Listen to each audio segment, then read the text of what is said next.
ایک سوال یہ کیا گیا ہے کہ اسلام میں جادو کی کیا حیثیت ہے، کیا حقیقت ہے؟ شہر اور جادو اپنی حقیقت رکھتا ہے کہ جب جادو کیا جائے گا تو جس پر کیا جاتا ہے وہ متاثر ہوتا ہے، اور سامنے والا جو کرنے والا ساحر ہوتا ہے اس کا عمل جس پر جادو کیا جا رہا ہے اس پر اس کا اثر، یہ دونوں حقیقتیں ہیں۔ اور اس حقیقت کے لیے سب سے بڑی مثال حضرت سرکار دو عالم صلی اللہ علیہ وسلم کی ذات ہے اور رسول اللہ صلی اللہ علیہ وسلم کی شخصیت ہے کہ حضرت نبی کریم صلی اللہ علیہ وسلم پر جادو کیا گیا۔ لبید ابن عاصم نے حضور پاک صلی اللہ علیہ وسلم پر جادو کیا اور آپ پر جادو کا اثر بھی ہوا۔ پھر اللہ جل جلالہ من والہ نے حضرت جبرائیل علیہ السلام کو بھیج کر وہ ساری چیزیں بتائی کہ کس پر جادو کیا گیا، اور جو جادو کی گئی ہے چیز وہ کہاں کس کنویں میں ڈالی گئی ہے۔ تو حضور صلی اللہ علیہ وسلم نے اس کو نکلوا کر وہ جادو کا اثر توڑوایا، ختم کرایا، اور اللہ تعالیٰ نے جادو کے اثر کے ختم کرنے کے لیے ہی اللہ جل شانہ نے معوذتین سرکار دو عالم صلی اللہ علیہ وسلم پر نازل فرمائی، قل اعوذ برب الفلق اور قل اعوذ برب الناس۔ سحر اور جادو کا بڑا تریاق ہے، اس کا زبردست توڑ اللہ تعالیٰ نے معوذتین قل اعوذ برب الفلق اور قل اعوذ برب الناس میں اللہ تعالیٰ نے رکھا ہے، اور ان دونوں صورتوں کی تلاوت اور کثرت تلاوت سے بڑے سخت سے سخت جادو کا اثر دور ہو جاتا ہے۔ قرآن پاک میں اللہ جل شانہ نے جادو کے واقعات کا حضرت موسیٰ علیہ السلام کے واقعے کے تحت میں ذکر کیا ہے کہ حضرت موسیٰ علیہ السلام نے جب اپنا معجزہ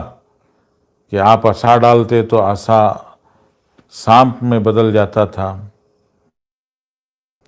تو اس کو فرعون نے جادو سمجھا اور اس نے بڑے بڑے جادوگروں کو اکٹھے کیا، جمع کیا، اور ان جادوگروں کے سامنے حضرت موسیٰ علیہ السلام کا جادوگروں سے مقابلہ کرایا۔ تو وہ واقعہ اللہ تعالیٰ نے قرآن پاک میں نقل کیا ہے، ان جادوگروں نے ایمان قبول کیا۔ اور اس کے علاوہ اللہ جل شانہ نے حضرت سلیمان علیہ السلام کا ذکر کیا ہے، اور حضرت سلیمان علیہ السلام کے زمانے میں اتارے جانے والے دو فرشتے لوگوں کو جادو سکھاتے تھے، اور وہ خود یہ بتاتے تھے کہ ہم ایک آزمائش اور امتحان ہیں، اور ہمارے ذریعے سے جادو سیکھ کر تم اپنا نقصان کرو گے۔ تو لوگ ان سے جادو سیکھتے تھے۔ وہ قصہ بھی اللہ تعالیٰ نے تفصیل سے قرآن مجید میں بیان فرمایا ہے، موقع ہوا تو کبھی انشاءاللہ اس کو تفصیل سے عرض کیا جائے گا۔ آج اس سوال کے جواب میں مختصر سی بات صرف اتنی ہے کہ جادو ایک حقیقت ہے۔ جادو کرنے والا جب کسی سامنے والے کے اوپر مختلف انداز سے جادو کیا جاتا ہے تو وہ جب کیا جائے گا تو اس کا اثر ہوگا، اور اس اثر کو زائل اور دور کرنے کے لیے اس کا علاج کرنا پڑے گا، اور علاج میں سب سے بہترین علاج جو اللہ جل شانہ نے سرکار دو عالم صلی اللہ علیہ وسلم کے ذریعے سے دیا ہے وہ علاج